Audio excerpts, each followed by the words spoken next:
आप में से बहुत सारे लोग ना मुझे बहुत अच्छा-अच्छा फ़ीडबैक देते रहते हैं और मैं सच में अप्रिशिएट करती हूँ और बहुत सारा थैंक यू बोलना चाहती हूँ।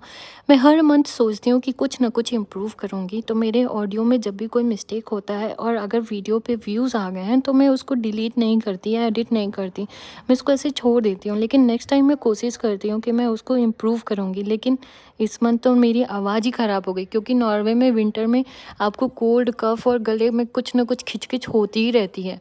फिर भी मैं इस वीडियो में आपको ये दिखा रही हूँ कि इटली में जब हम ना विक्टर इमैनुअल मॉन्यूमेंट से वॉक करके कोलोसियम जा रहे थे, तो वो जो डिस्टेंस है ना वो 1.5 किलोमीटर्स का था। लेकिन सबसे मज़े की बात ये थी कि रास्ते में हमें ये दिखा रोमन फोरम।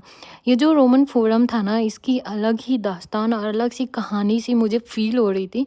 और मुझे जितना पता था ना, उसके बेसिस पे जब मैं इमेजिन कर रही थी, तो ऐसा लग रहा था कि यूरोप के या कहीं भी किसी भी देश में आप किसी भी जगह पे जाइए, आपको बस यही लगेगा कि यहाँ पर कोई ना कोई राजा था, कोई रानी थी और कोई प्रजा होती थी और किसी न किसी की कोई ना कोई दास्तान या कहानी होती थी। बस मज़े की बात ये होती है ना कि जो कहानियाँ होती हैं किसी-किसी के सामने आती हैं और किसी-किसी के सामने नहीं आ पाती हैं। जैसे कि जब हम वॉक करते हुए जा रहे थे ना, तो हमें ये दिखा कि ये ना म्यूज़िक बनाकर अपने आप को एंटरटेन कर रहे थे और कुछ-कुछ पैसे भी इकट्ठे कर रहे थे।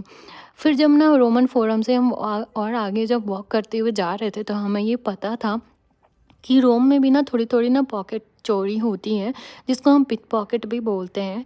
तो यहाँ पे हमें थोड़ा ध्यान रखना था। वैसे तो यूरोप में आप जब भी कभी ट्रैवल करते हो, कहीं जाते हो और अगर आप कपल्स में फ़ोटो खिंचवाते हो, तो ना यहाँ पे बहुत सारे लोग ना हेल्प करते हैं। आपको बोलते हैं कि क्या मैं आपकी फ़ोटो ले लूँ? ऐसे करके मोबाइल ले लेते हैं और फ़ोटो खींचते हैं। लेकिन ना आपको थोड़ा ध्यान रखना पड़ेगा, क्योंकि रोम में कई बार ऐसा हो सकता है कि अगर आपका फ़ोटो वो खींचें तो आपका मोबाइल लेकर भाग जाएँ, और आजकल ये बहुत ज़्यादा कॉमन है, तो आपको थोड़ा ध्यान रखना पड़ेगा।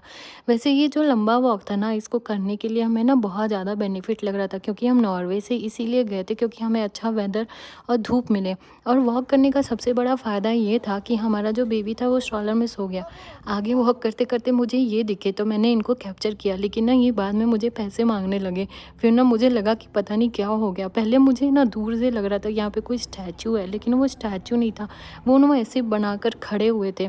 आगे जब हम ना बढ़ रहे थे, तो मुझे कई जगह पे अच्छे-अच्छे बोर्ड दिखे, जहाँ पे कुछ-कुछ जानकारी भी लिखी हुई थी। वैसे ये जो रोमन फोरम है ना, ये ना रोमन एम्पायर के बाद डिस्ट्रॉय हो गया था और इसकी बहुत अलग ही कहानी है। लेकिन इस पूरी कहानी को मैं छोटे से वीडियो में तो नहीं बता सकती। नेक्स्ट मैं आपको दिखाऊँगी कोलोसियम। जो कोलोसियम है ना, उसको विश्व के एक अजूबे में से माना जाता है और उसको देखकर बहुत ही ज़्यादा अच्छी फीलिंग आ रही थी। तो आप मेरा नेक्स्ट ब्लॉग ज़रूर देखना, और इस वीडियो को देखने के लिए थैंक यू सो मच।